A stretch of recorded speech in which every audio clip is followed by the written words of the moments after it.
Âm thanh ánh sáng Nguyễn Tường xin kính chào quý khách. Bên em nhận tổ chức tiệc trọn gói, sinh nhật, liên hoan, lắp đặt gọn gàng, kỹ thuật làm kỹ, âm thanh ánh sáng chạy ổn định, chuyên âm thanh, ánh sáng, sân khấu cho đám cưới, họp mặt, khai trương, hội nghị, thiết bị đời mới, đèn sáng đẹp, âm thanh đánh đã tai.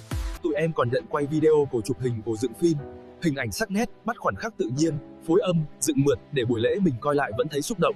Mọi chi tiết liên hệ 039503 231 hoặc Zalo 0987 951 853. Nguyễn Tường lưu giữ khoảnh khắc nâng tầm sự kiện.